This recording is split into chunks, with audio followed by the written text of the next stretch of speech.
Markets just hit all-time highs, while the world is dealing with war risk. That doesn't make sense at first glance. So what's really going on here? Why are markets going up when the risks are still there? In this video, I'll break down what actually moved markets this week, and more importantly, what will decide where markets go next week. Let's get straight into it. This week, Intel delivered a massive earnings surprise.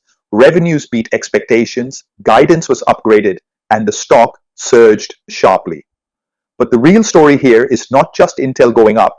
It confirmed that AI demand is still strong and growing. That single signal lifted the entire tech sector and gave markets the confidence to push higher. Because of this strength, both the S&P 500 and the nasdaq composite closed at fresh all-time highs on Friday. This tells you one simple thing. Money is still flowing into equities and investors are still chasing the upside. We still had ongoing tension between the US and Iran throughout the week. But here's the key shift. Markets didn't fall. In fact, they moved higher. When markets stop reacting to bad news, it's a strong bullish signal. It means momentum is powerful enough to override fear.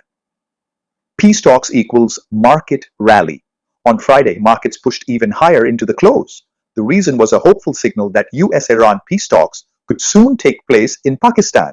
That single development reduced perceived risk and gave markets a final push higher. Right now, markets are trading one thing: the probability of peace. The CBOE volatility index is sitting around 18. That's not panic, and it's not complacency either. It's a controlled environment where markets can continue to grind higher without excessive fear. Markets rallied on hope. Now they need confirmation. If peace talks are confirmed, markets can continue higher. But if talks get delayed or break down, you could see a sharp risk-off move. This is a binary trigger and it will drive short-term direction. Next week is critical because major companies are reporting earnings, including Microsoft, Alphabet, Amazon, Meta Platforms, and Apple. These companies make up a huge portion of the market.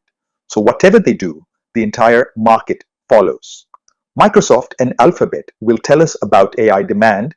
Amazon will show consumer strength. Meta will reflect advertising and business confidence. And Apple will give a global demand signal. Expectations are already high. That means if results are strong, markets may move slightly higher. But if even one of them disappoints, the downside move could be fast and aggressive. Also watch ExxonMobil and Chevron. These companies will give insight into where oil prices are heading and how serious geopolitical risks actually are. This is the most important question going into next week. After hitting all-time highs, markets either continue higher or fall back quickly. Watch the early part of the week closely. It will tell you whether this breakout is real or a trap. Right now, markets are being driven by three forces: strong earnings, optimism around peace, and heavy positioning. This creates a very specific type of market. The upside is a slow grind higher, but the downside, if it comes, will be fast and sharp. If you want to understand how to trade in markets like this, watch my video on the 7 golden rules of trading. It will completely change how you approach the market. Like, subscribe, and I'll see you in the next one.